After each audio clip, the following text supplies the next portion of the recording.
여성이다 보니까요. 저도 뭐 한의원 회식도 있고 그리고 제가 갖고 있는 각종 모임에서도 송년회나 뭐 그런 신년회 겸해서 모임을 많이 갔다 보니까 우리나라 사람들 특징인지 몰라도 이런 모임에서는 항상 술이 빠질 수가 없는 것 같아요. 그리고 그 술을 안 먹게 되면 뭔가 좀 어색해지는 경우도 있고요. 오랜만에 만난 그런 모임 같은 경우에는 그래서 어쩔 수 없이 술을 마시게 되는 경우도 있고 또 뭐 즐기면서 마시게 되는 경우도 있고 술을 접할 기회가 굉장히 많아지는 시즌인 것 같습니다. 여러 가지 술 중에서 그 도수가 많이 높지 않으면서 향과 맛이 좋은 포도주를 즐겨 마시는 편입니다. 그래서 와인 같은 경우는 저녁에 한 잔씩 마시게 되면은 좀 몸을 이완시키는 효과도 있어서 적당량은 오히려 수면에 도움이 되기도 하고요. 혈류를 좋게 해서 성인병을 예방할 수도 있습니다. 술자리 모임에서 친구들 오랜만에 만나고 했을 때 너무 빨리 취하면은 억울하잖아요. 맞아요. 좀 그렇죠. 더 좋은 시간을 많이 보내기 위해서 최대한 좀 빨리 안 취하고 싶은 게 마음인데요. 그렇게 할 때 저는 주로 술을 한 잔 마셨을 때 그거랑 동일한 양의 물을 마십니다. 이런 식으로 이제 물을 좀 많이 의식적으로 마시려고 노력을 하는 편인데요. 이러면 확실히 좀 덜 취하고요. 아까 서 원장님께서 말씀하셨듯이 조금 배를 채우면은 확실히 좀 술이 덜 취하는데 이럴 때 좀 술을 마실 때 곁들였을 때 좀 도움이 될 수 있는 음식이 이제 저는 견과류를 추천드리고 싶어요.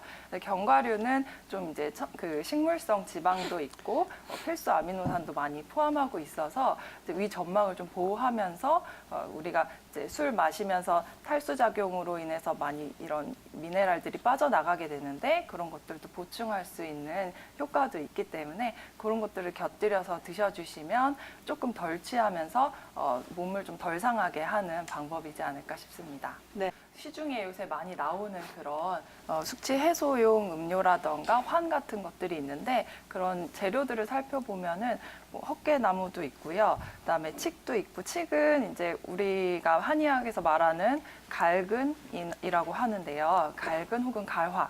우리 동의보감에도 보면은요.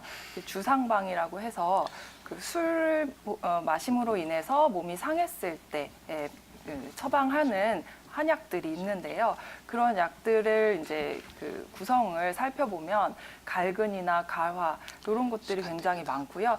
또 아까 우리 원장님께서 말씀해 주셨듯이 소화를 돕는 뭐 신고기나 산사, 뭐 백두구, 백출 뭐 이런 식의 약들 그리고 또 좀 노폐물을 빨리 제거하는 뭐 복령이라던가 절영 이런 약들도 많이 이제 들어가 있습니다. 그래서 예로부터 이런 숙취를 해소하려고 여러 가지 고민을 해서 많은 처방들이 발달이 된 거를 알 수가 있는데요. 특히 이제 한의학에서 주로 이제 많이 알려진 것 중에 이제 갈화해성탕과 신선불치단이라는 게 있습니다. 이 신선불치단은 이제 환으로 만들어서 많이 복용들을 하시는데요. 이런 것들을 이제 복용하면 확실히 이제 다음날 술 먹은 다음날 일어날 수 있는 여러 가지 술로 인한 뭐 과다한 이뇨로 인한 뭐 그 몸의 그 탈수 증상이라던가 여러 가지 증상들을 보완하는 데 도움을 받으실 수가 있을 겁니다. 정경 원장님, 그렇다면 오십견 이외에 어깨에 나타날 수 있는 질환들 또 어떤 것들이 있나요? 네, 우리 어깨는 이제 팔을 360도 돌릴 수 있잖아요. 그쵸. 이렇게 관절의 가동 범위가 넓은 관절이 이제 어깨가 유일한데요. 그만큼 굉장히 다양한 질환들이 나타날 수가 있습니다. 이제 앞서 계속 나눈 오십견이 그중에 가장 대표적인 어깨 질환이고요. 그 외에도 여러 가지가 있는데요. 먼저 어깨 충돌 증후군이라는 것이 있습니다. 우리 어깨가요, 어깨뼈랑 그 팔뼈가 이렇게 맞닿아 있으면서 이게 이제 어깨뼈와 팔뼈 사이에 어떤 공간을 갖고 있어서 이 공간 때문에 팔이 자유롭게 움직일 수가 있는데요. 이 공간이 좁아지게 되면은 이 뼈와 뼈가 맞닿으면서 염증을 유발하게 됩니다. 이 마찰 때문에 통증과 염증이 생기는데요. 이게 어깨 충돌 증후군입니다. 이게 이제 보통은 팔을 이제 든 상태에서 반복적으로 움직이거나 팔을 쓰는 분들에게 많이 나타나고요. 그래서 보통 이제 젊은 남자분들 경우에는 헬스장 가서 벤치프레스 같은 거를 하는 분들이 많은데 그런 식의 동작을 할 때 악화되기가 쉽습니다. 그래서 이런 것들은 이제 보통 특징적인 증상으로는 팔을 90도로 올렸을 때 통증이 유발이 되고 90도 이상이나 그 이하의 가동 범위에서는 통증이 심하지 않은 게 특징입니다. 그렇게 감별을 할 수가 있고요. 또 하나는 회전근개 파열인데요. 앞서 말씀드린 어깨충돌 증후군을 제때 치료하지 않는다면은 이런 파열까지도 진행이 됩니다. 우리 어깨 관절을 감싸고 있는 4가지의 근육이 있는데요. 이 근육이 손상됐을 때 이 손상 정도에 따라 뭐 부분 파열에서 완전 파열까지 이런 파열이 일어날 수가 있고요. 보통은 어깨를 무리하게 쓰거나 뭐 수영이나 테니스 같이 어깨 관절을 좀 심하게 써야 하는 운동들을 하시다가 생기는 경우가 많습니다. 그리고 또 하나는 이제 석회성 건염인데요. 이것은 이제 어깨에 있는 힘줄이나 인대의 퇴행성 부분에 이제 손상이 된 부분에 석회가 쌓이는 겁니다. 이 석회, 즉 칼슘이 쌓이면 딱딱하게 되는데요. 이 부분이 이제 염증을 일으키면서 통증이 생기게 됩니다.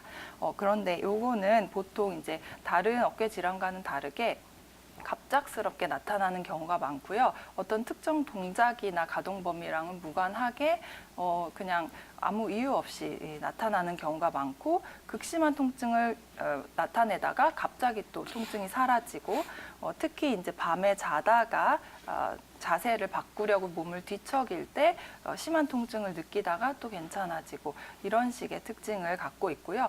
보통은 이 석회가 자연 흡수되는 경우가 많아서요.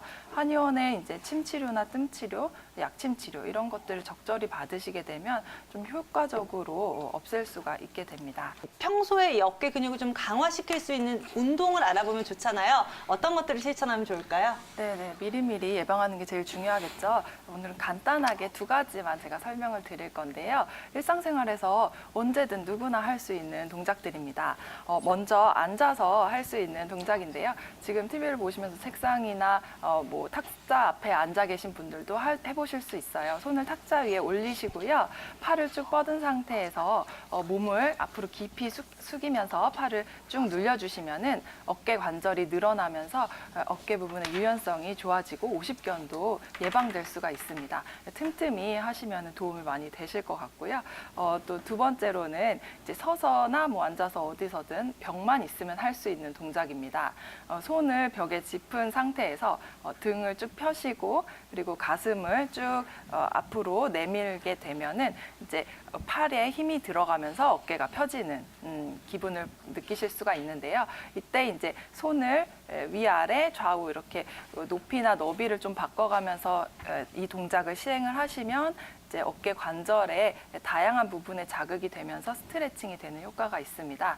이 동작 굉장히 간단한데 지금 바로 한번 실천해 보시면은 어깨 질환 예방하는 데 도움 많이 받으실 것 같습니다.